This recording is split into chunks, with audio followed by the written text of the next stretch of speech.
नमस्कार शेतकरी मंडळींनो, मुख्यमंत्री ग्रामीण पशुधन उद्योजकता योजनेबाबत 25 ऑगस्ट 2026 पर्यंतच्या काही महत्त्वाच्या अपडेट आता समोर आलेल्या आहेत.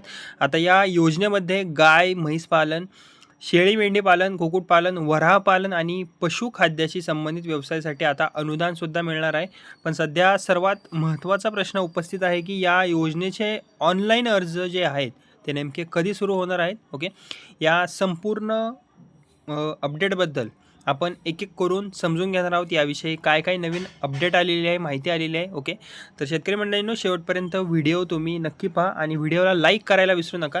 आता जर आपण सध्याच्या या योजनेच्या पहिल्या अपडेटबद्दल जर बघितलं तर 25 ऑगस्ट 2026 पर्यंत या योजनेच्या ऑनलाईन अर्ज प्रक्रियेबाबत अजूनही स्पष्टता नाही आहे.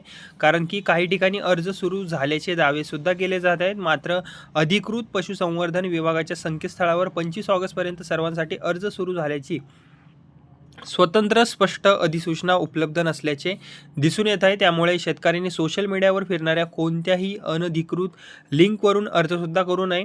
अधिकृत सूचना आल्यानंतरच महाडीबीटी किंवा संबंधित अधिकृत माध्यमातून अर्ज करणे सुरक्षित राहील. ओके, आता या योजनेचं जर बघितलं आपण मूळ उद्देश नक्की काय होता. ओके, आता या योजनेच्या मूळ उद्देशाकडे जर आपण वळालो तर इथे बघितलं तर दिसून येईल की मुख्यमंत्री ग्रामीण पशुधन उद्योजकता योजनेचा मुख्य उद्देश जो आहे तो ग्रामीण भागातील पशुपालन आणि दुग्ध व्यवसायाला शेतीपूरक व्यवसायापासून पुढे नेऊन उद्योजकतेचे स्वरूप देणे हा आहे. म्हणजेच की शेतकरी आणि ग्रामीण नागरिकांना पशुधनाच्या माध्यमातून नियमित उत्पन्नाचे साधन निर्माण करता यावे यासाठी विविध प्रकल्पांना अनुदान यामध्ये देण्यात येणार आहे. ओके, आता जर आपण बघितले इथे किती टक्के नक्की अनुदान मिळणार.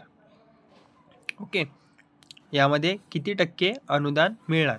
तर आता सर्वात महत्त्वाचा मुद्दा आहे म्हणजेच की अनुदान योजनेतील अनेक प्रमुख घटकांमध्ये सर्वसाधारण प्रवर्गातील लाभार्थ्यांना 50% अनुदान, तर अनुसूचित जाती आणि अनुसूचित जमातीच्या लाभार्थ्यांना 75% अनुदान अशी तरतूद आहे. मात्र इथे तुम्ही लक्षात ठेवा की प्रत्येक प्रकल्पाची किंमत आणि कमाल अनुदानाची मर्यादा जी आहे ती वेगवेगळी आहे.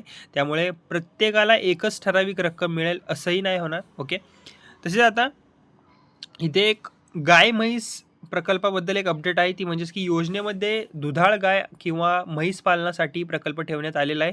यामध्ये एक गाय म्हैस किंवा 2 गाय म्हैस गट अशा स्वरूपातील प्रकल्पांचा समावेश आहे. आणि या घटकामध्ये भूमिहीन, अत्यल्पभूधारक, अल्पभूधारक, वन हक्कधारक आणि महिला बचत गटांना प्राधान्य देण्यात आलेले आहे. विशेष म्हणजेच की काही लहान गटांसाठी जमीन धारण्याची अटही लागू नसल्याची तरतूद आहे. त्यामुळे कमी जमीन असलेल्या किंवा भूमिहीन पात्र लाभार्थ्यांसाठी या योजनेमध्ये जी संधी आहे ती निर्माण आता झालेली आहे. कोणाकोणासाठी? भूमिहीन, अत्यल्पभूधारक, अल्पभूधारक, वन हक्कधारक आणि महिला बचत गट. ओके, आता इथे अजून एक अपडेट आहे ती म्हणजेच की आता शेळी आणि मेंढी पालन करणाऱ्या ग्रामीण नागरिकांसाठी या योजनेत महत्त्वाची तरतूद करण्यात आलेली आहे. यामध्ये 5+1 आणि 10+1 असा गट अशा स्वरूपात प्रकल्प राबवता येणार आहे. सर्वसाधारण लाभार्थ्यांसाठी 50% अनुदान, तर SC/ST लाभार्थ्यांसाठी 75% अनुदान देण्याची तरतूद यामध्ये आहे. 5+1 ओके, 5+1 गटासाठी जमीन धारण्याची अट जी आहे ती लागू नसल्याचे नमूद आहे. तर मोठ्या गटासाठी साधारणपणे किमान 1 एकर जमीन किंवा 5 वर्षांचा नोंदणीकृत भाडेपट्टा सुद्धा यामध्ये आवश्यक आहे. मात्र वन हक्क धारकांना या अटीमध्ये सुद्धा सूट देण्यात आलेली आहे. ओके, तसेच इथे वराह पालनाचा सुद्धा समावेश करण्यात आलेला आहे. या योजनेमध्ये आणखीन एक महत्त्वाचा बदल करण्यात आलेला आहे की वराह पालनाचाही योजनेमध्ये आता या समावेश करण्यात आलेला आहे. यामुळे 5+1 वराह गटासाठी प्रकल्पाची तरतूद करण्यात आलेली आहे. आणि या घटकातही सर्वसाधारण प्रवर्गासाठी 50% आणि SC/ST प्रवर्गासाठी 75% अनुदानाची तरतूद यामध्ये करण्यात आलेली आहे.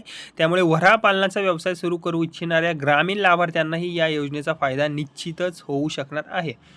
तसेच कुक्कुटपालनासाठी अनुदान आहे. या योजनेमध्ये कुक्कुटपालनाचा घटक देखील समाविष्ट आहे. निवड झाल्यानंतर लाभार्थ्याला ठराविक कालावधीत कुक्कुटपालनासाठी शेड उभारणे, पक्षी, खाद्य पाण्याची व्यवस्था आणि इतर आवश्यक सुविधा तयार करणे सुद्धा अपेक्षित आहे. यानंतर संबंधित पशुसंवर्धन अधिकाऱ्यांकडून प्रकल्पाची तपासणी सुद्धा केली जाऊ शकते. म्हणजेच की फक्त अनुदान जे आहे ते मिळवणे नाही तर प्रत्यक्ष पशुपालन व्यवसाय सुरू करणे महत्त्वाचे यामध्ये ठरणार आहे.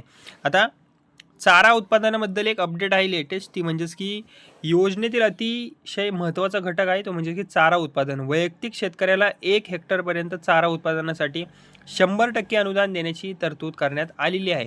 आणि यामध्ये कमाल 4,000 पर्यंत अनुदान मिळू शकते, 4,000 रुपयापर्यंत. तर शेतकरी समूहासाठी 5 हेक्टरपर्यंत आणि कमाल 40,000 रुपयापर्यंत मदतीची तरतूद यामध्ये करण्यात आलेली आहे. तसेच आता पशुपालकांसाठी आणखीन एक उपयोगी सुविधा म्हणजेच की कडबा कुट्टी यंत्र, आणि या यंत्रासाठी कमाल किंमत 30,000 रुपये गृहीत धरून अनुदानाची तरतूद यामध्ये करण्यात आलेली आहे. सर्वसाधारण लाभार्थ्यांना 50% अनुदान आणि SC/ST लाभार्थ्यांना 75% अनुदान यामध्ये मिळू शकणार आहे. यामुळे पशुधनासाठी चारा तयार करणे अधिकसुद्धा सोपे होऊ शकणार आहे. ओके. तसेच आता मिनी TMR बद्दल एक अपडेट आहे, ते म्हणजेच की पशुखाद्य तयार करण्यासाठी मिनी TMR उपकरणासाठी देखील अनुदानाची तरतूद यामध्ये आहे. हे उपकरण 300 किलो प्रति बॅच क्षमतेचे आहे आणि या उपकरणाची किंमत जर बघितली तर 4.40 लाख निश्चित करण्यात आलेली आहे. आणि सर्वसाधारण लाभार्थ्यांसाठी यामध्ये 50% आणि SC/ST लाभार्थ्यांसाठी 75% अनुदान देण्याची यामध्ये तरतूद आहे. मात्र या घटकासाठी काही पात्रता अटीसुद्धा आहेत. त्यामुळे लाभार्थ्याकडे किमान 10 मोठे पशुधन किंवा 50 शेळ्या मेंढ्या असणे आवश्यक आहे. ओके. तसेच आता आणखीन एक महत्त्वाची अपडेट आहे, या योजनेमध्ये महिलांनाही आता विशेष प्राधान्य देण्यात आलेले आहे. काही पशुधन घटकामध्ये महिलांसाठी 50% आरक्षणाची तरतूद आहे. तसेच दिव्यांग लाभार्थ्यांसाठी 5% आरक्षण यामध्ये ठेवण्यात आलेले आहे. त्यामुळे ग्रामीण भागातील महिला आणि दिव्यांग नागरिकांसाठी ही जी योजना आहे ती महत्त्वाची ठरवू शकणार आहे. तसेच आता एक सर्वात महत्त्वाची गोष्ट आहे, ती म्हणजेच की अर्ज प्रक्रिया सुरू झाल्यानंतर कागदपत्रांसाठी धावपळ होऊ नये म्हणून आवश्यक कागदपत्रे तुम्हाला आधीच तयार ठेवणं चांगलं राहील. आणि यामध्ये प्रामुख्याने तुम्हाला आधार कार्ड, 7/12 उतारा, 8A उतारा, जात प्रमाणपत्र, बँक खाते तपशील आणि आवश्यक जर असेलच मागितलंच तर 5 वर्षांचा नोंदणीकृत भाडेपट्टा आणि पशुपालन प्रशिक्षण किंवा अनुभव प्रमाणपत्र, तसेच महिला बचत गटाचे प्रमाणपत्र आणि दिव्यांग लाभार्थी जर तुम्ही असाल तर UDID प्रमाणपत्र यांचा समावेश यामध्ये होऊ शकणार आहे. मात्र तुम्ही कोणता प्रकल्प निवडता त्यानुसार तुम्हाला आवश्यक कागदपत्रे जी आहेत ती लागू शकणार आहेत. ओके. आता शेतकरी मंडळींसाठी एक महत्त्वाची सूचना आहे, ती म्हणजेच की शेतकऱ्यांनी चूक कोणती करायची नाही. सध्या इंटरनेटवर मुख्यमंत्री ग्रामीण पशुधन योजनेच्या नावाने अर्ज सुरू झाल्याचे किंवा फॉर्म भरण्याच्या लिंकचे अनेक दावे पाहायला मिळत आहेत. त्यामुळे कोणत्याही अनोळखी वेबसाईटवर आधार नंबर, OTP, बँक खाते किंवा इतर वैयक्तिक माहिती देऊ नका. अधिकृत अर्ज प्रक्रिया सुरू झाल्याची माहिती जी आहे ती पशुसंवर्धन विभाग किंवा अधिकृत महाDBT माध्यमातूनच तुम्ही तपासून घ्या. तर मंडळींनो, 25 ऑगस्ट 2026 पर्यंत अर्ज प्रक्रिया प्रत्यक्ष सर्वांसाठी सुरू झाल्याची स्पष्ट अधिकृत अधिसूचना जी सूचना आहे ती उपलब्ध नसल्यामुळे अधिकृत घोषणेची वाट तुम्ही पाहणे आता सध्या महत्त्वाचे आहे. ज्यावेळेस ही घोषणा होईल नक्कीच अधिकृत सरकारकडून, त्यावेळेस नक्कीच मी नवीन व्हिडिओ बनवून तुम्हाला ही अपडेट सांगेल. तर मित्रमंडळींनो, मुख्यमंत्री ग्रामीण पशुधन उद्योजकता योजना ही ग्रामीण भागातील शेतकरी, पशुपालक, महिला आणि इतर पात्र नागरिकांसाठी पशुपालन व्यवसाय उभा करण्याची मोठी संधी ठरू शकते. पण अर्ज सुरू झाल्याबाबत अधिकृत माहिती येईपर्यंत तुम्ही घाई करू नका. कागदपत्रे तुमची तयार करून ठेवा आणि अर्ज प्रक्रिया सुरू झाल्यावर अधिकृत माध्यमातूनच तुम्ही अर्ज करा. तर शेतकरी मंडळींनो, तुम्हाला काही कमेंट करायचे असेल तर तुम्ही कमेंटसुद्धा करू शकता या व्हिडिओच्या खाली. आणि माझं हे बडी नावाचं चॅनल आहे, याला सबस्क्राईब करायला विसरू नका. धन्यवाद.